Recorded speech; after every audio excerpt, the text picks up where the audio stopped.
Assalamualaikum warahmatullahi wabarakatuh. Nama saya Tazkia Ramadhani Anas, mahasiswa Program Studi Pendidikan Bahasa dan Sastra Indonesia dari Universitas Negeri Makassar.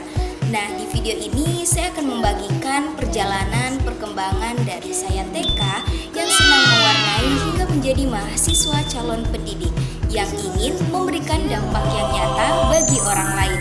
Mari kita lihat bagaimana setiap pengalaman membentuk siapa saya hari ini. Nah, peristiwa yang pertama saat TK saya senang mewarnai gambar pemandangan desa dan kota.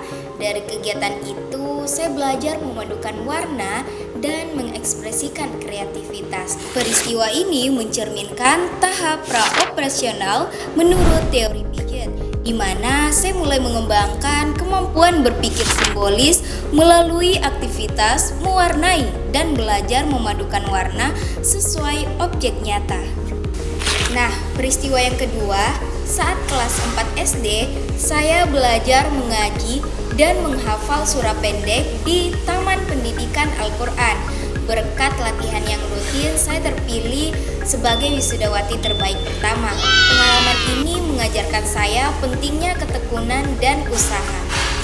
Peristiwa ini sesuai dengan teori Piaget, yaitu pada tahap operasional konkret, di mana saya mulai berpikir logis saat menghafal Al-Quran. Sesuai juga dengan teori Erikson, yaitu pada tahap industri versus inferiority. Keberhasilan saya jadi wisudawati terbaik membangun rasa percaya diri dan kompeten dari diri saya sendiri. Nah, peristiwa yang ketiga saat kelas 8 ketika pembelajaran daring dimulai karena pandemi COVID-19, itu kurangnya interaksi langsung membuat saya lebih tertutup dan kurang percaya diri dalam berkomunikasi dengan orang lain. Peristiwa ini mencerminkan teori belajar sosial Albert Bandura yang menekankan interaksi antara perilaku, lingkungan, dan kognisi.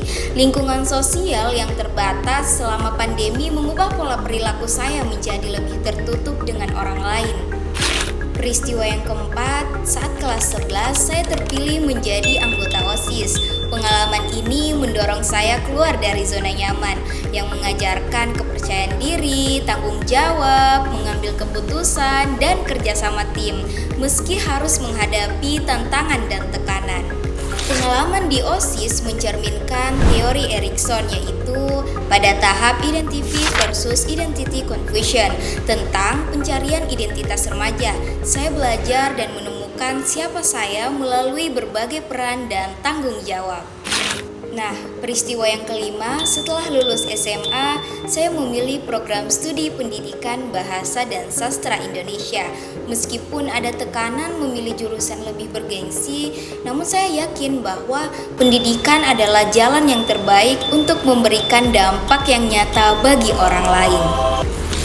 Keputusan ini mencerminkan teori Maslow, menunjukkan pergerakan menuju aktualisasi diri, yaitu kebutuhan akan menjadi diri sendiri dan memilih profesi yang sesuai dengan nilai dan tujuan hidup, bukan hanya untuk mengikuti ekspektasi dari orang lain.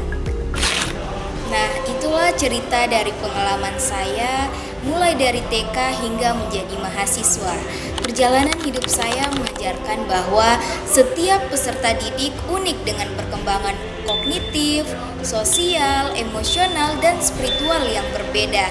Sebagai calon pendidik, saya berkomitmen menjadi fasilitator yang empatik dan menciptakan lingkungan belajar yang mendukung potensi terbaik dari mereka. Terima kasih telah menyaksikan refleksi perjalanan saya. Saya Tazkia, mahasiswa Pendidikan Bahasa dan Sastra Indonesia yang percaya bahwa memahami perjalanan perkembangan diri adalah langkah pertama untuk memahami dan memfasilitasi perkembangan orang lain. Semoga perjalanan saya sebagai calon pendidik dapat memberi dampak yang nyata bagi generasi mendatang. Wassalamualaikum warahmatullahi wabarakatuh. Aku dan perkembanganku. Untuk diriku sendiri, terima kasih karena sudah mau bertahan sampai saat ini. Dan aku percaya bahwa sekeras apapun hidup, sejahat apapun di luar sana, pasti di setiap jalannya akan ada hal-hal baik yang kutemui. Terima kasih.